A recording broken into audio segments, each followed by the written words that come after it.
आप की अदालत मध्ये पॉप स्टार दलेर मेहंदी यांच्यावर आरोप आहे की हे उद्धट झाले आहे. दलेरजी, तुम्ही ॲरोगंट कसे आहात हे तर मी तुम्हाला नंतर सांगेन. पहिले जनतेला हे सांगा की तुम्ही खरे कसे होतात लहानपणी. हो, माझे माझे फादर साहेब, मी आणि माझ्या माझ्या माता बलवीर कौर मला जेव्हा मी 5 वर्षाचा होतो तेव्हापासूनच ते हेच म्हणायचे, की आमचा बेटा गायक आहे किंवा सिंगर आहे. तर मला ट्रीटमेंट अशी मिळाली, की ॲज अ सिंगर मला काही बनवलं त्या लोकांनी आणि माझं नाव पण जन्माच्या आधीच पूर्ण नाव जे ठरवले होते ते डाकू दलेर सिंग ठरवले होते आई-वडिलांनी. तर मग हे डाकू कुठून आले? दलेर सिंग तर मी समजू हो. शकतो. डाकू ते एक पिक्चर होती जोहर मेहमुद्दीन गोवा, जी लोकांच्या लक्षात असेल आणि त्यामध्ये प्रेमनाथजींनी डाकू दलेर सिंग त्यांचं नाव होतं प्रेमनाथजींचं. ते देशासाठी आपला जीव देतात. तर आई-वडिलांनी जेव्हा तो सीन त्यांनी फिल्ममध्ये सगळ्यात जास्त तोच आवडला त्यांना.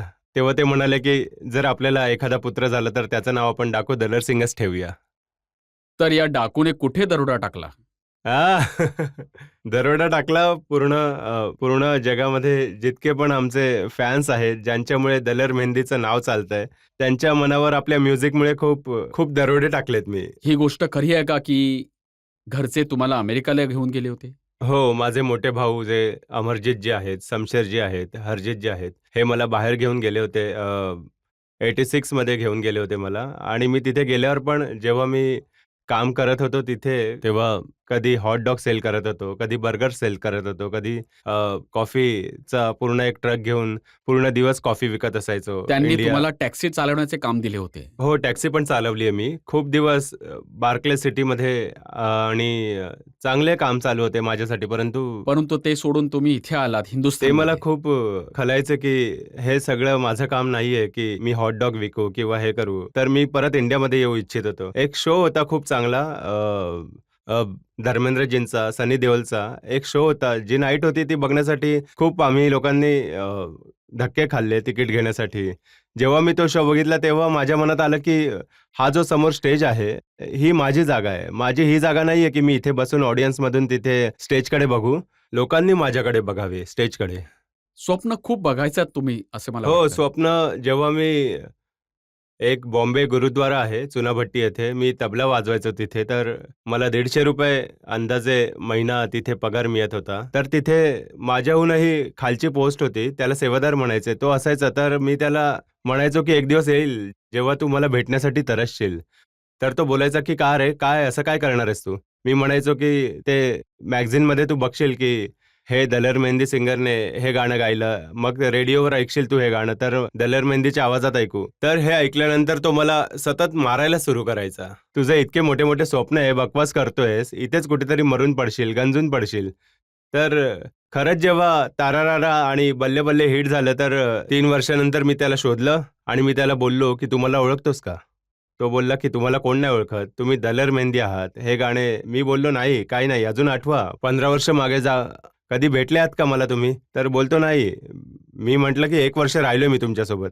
मग त्याला आठवण करून दिली. तर मग तो रडला आणि बोलला, की "इतक्या गोष्टी करायचो, सगळ्या खऱ्या होत आहेत." आणि ही काय गोष्ट त्यांना तर तुम्ही आठवण करून दिली. परंतु खूप असे लोक आहेत हो. ज्यांना या गोष्टीची तक्रार आहे की सफल झाल्यानंतर, स्टार झाल्यानंतर दलेर मेहंदी अरोगेंट झाले आहेत. त्यांना विसरून गेलेत. एक नाव आहे जवाहर वट्टल यांचे. हो. ते असे म्हणतात की जर मी नसतो तर हं. क्वचित कोणाला हे माहितीही पडले नसते की दलेर कोण आहे आणि मेहंदी कोण आहे. आणि हे पण मी म्हणू इच्छितो, की जर दलेर मेहंदी नसतं, तर कोणाला हे माहीत नसतं, की वट्टेल कोण आहे, काय आहे? वट्टेलला सुद्धा माझ्यामुळेच किंवा मला त्यांच्यामुळे ओळख मिळाली आहे. तर हे तर मी सुद्धा सांगतो, की ते खूप ॲरोगंट आहेत. कधी सांगत नाहीत दलेर मेहंदीमुळे माझं नाव झालंय. परंतु हे खरं आहे का की सुरुवातीची जे गाणी ती त्यांनी बनवली होती? अहो नाही. मी ही गोष्ट इथेच क्लिअर करून देतो, की सगळी जनता पण ऐकते इथे, की जवाहर वट्टल साहेबांनी म्युझिक अरेंज करवले होते रवी पवार आणि बबलूकडून. त्यांचे फक्त योगदान हे होते, की त्यांनी मला मॅग्ना साउंड कंपनीला भेटवले आणि त्यांच्या स्टुडिओमध्ये रेकॉर्डिंग झाली. कारण की बोलो तारा रारा मी सुरुवातीपासून म्हणतोय, की माझ्या मम्मीने हे गाणं दिलंय. त्यांच्यामुळेच हे गाणं मी त्यांच्याकडनंच शिकलो. त्यांच्याकडनंच ऐकलंय. जर हे गाणं जवाहर वट्टलजी यांचं असतं, तर मी म्हणालो असतो त्यांनी मला बनवलंय. तर ही त्यांची कंपोझिशन असते. ते ज्याचे लिरिक्स असतात, ते सॉन्गचे अधिकारी असतात. या हिशोबाने तर जवाहर वट्टलजी यांनी लिहिले की music director and compose by Jawahar Vattal, ते मला आवडले नाही गोष्ट. मी म्हणालो यात माझ्या मम्मीचं नाव आलं पाहिजे किंवा लिहा जुने फोक सॉन्ग आहे. तुम्ही जर म्युझिक दिलंच नाही तर तुम्ही कसे काय म्युझिक डायरेक्टर याचे. या गोष्टीवर त्यांनी मग बोलायला सुरुवात केली की खूप ॲरोगंट आहे, हे आहे ते आहे. तर तुम्ही तर माझ्याकडून arrogant आहात ते- की नाही हे तरी सांगून टाका. मला तर वाटतच नाही. आणि खरी गोष्ट मी जास्त शिकलेलो नाहीये आणि ॲरोगंट काही वेगळीच गोष्ट वाटते काय ते. जेव्हा मी 14 वर्ष त्या जुन्या साथीदाराला शोधू शकतो, जो मला मारायचा की तू काही नाही बनू शकत, जो मला अपमानित करायचा, मी त्याला शोधून भेटू शकतो की यार मला तुला भेटायची इच्छा आहे. तर जवाहर वट्टलजी यांना तर हे वाटायलाच नको मी ॲरोगंट आहे. मी तुम्हाला अजून एक उदाहरण देतो. हो अमिताभ बच्चन सोबत तुम्ही फिल्ममध्ये गाणी गायलीत, त्यामुळे तुम्हाला हो. खूप पॉप्युलॅरिटी मिळाली मृत्यूदत्ता हो. फिल्ममध्ये. हो हो. जेव्हा फिल्म हिट झाली, गाणे हिट झाले, हम्म, तर लोकांना तुम्ही हे बोललात की हे तर मृत्यूदाता आहेत आणि मी अमिताभ बच्चनचा नवीन जन्मदाता आहे. नाही, हे कधी मी असा विचारही नाही करू शकत ना बोललो. कारण की मी सुरुवातीपासूनच बच्चन साहेबांचा लहानपणापासूनच फॅन आहे. मी तर त्या लायकच नाहीये की मी स्टेजपर्यंत पोहोचेन. मी तर तरसत असायचो. मी आताही त्यांना भेटतो तर एका फॅनप्रमाणेच त्यांना बघत असतो.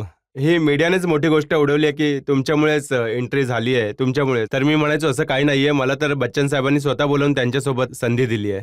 तर हा चुकीचा आरोप आहे. मी असं काही बोललो नाही. सत श्री अकाल सर. सत श्री अकाल. सर, मला तुम्हाला हे विचारायचे की पंजाबमध्ये असं म्हणतात की प्रत्येक घरातून एक तरी सिंगर असतो. हो हो. तर त्यांच्यापासून तुम्हाला कॉम्पिटिशन फील होतं की तुम्ही त्यांना अजूनही त्या लेवलवर नाही समजत? आम्ही बघितलं की तिथे लच्चरता खूप आली आहे तिथे लोकल लेवलवर पण सिंगर्समध्ये. तर आता तुमचा त्यांच्यासाठी काय संदेश आहे? मी शिकलोच आहे गाणं एवढ्या प्रकारे की मी जर मला गझल गायची आहे तर मी गझल गाऊ शकतो, कव्वाली गायची आहे तर कव्वाली गाऊ शकतो, फिल्मी गाणं गायचं तर फिल्मी गाणे गाऊ शकतो, पंजाबी पॉप गायचंय तर पंजाबी, जर मला फक्त भजन गायचंय, शबद गायचंय तर तेही गाऊ शकतो. तर कधी कॉम्पिटिशनची भीतीच नाही वाटली. माझी कव्वाली खूप हिट झाली आहे. तू मेरे रूबरू है मकबूल फिल्मची. तू मेरे रूबरू है, मेरी आंखों की इबादत है. ही कव्वाली. मग माझी गझल नुमा. कजरा रे नैना वाले, नैना तेरे चंबल दे लुटे रे, ऊंचे मचानों से बादल उड़ाते हैं.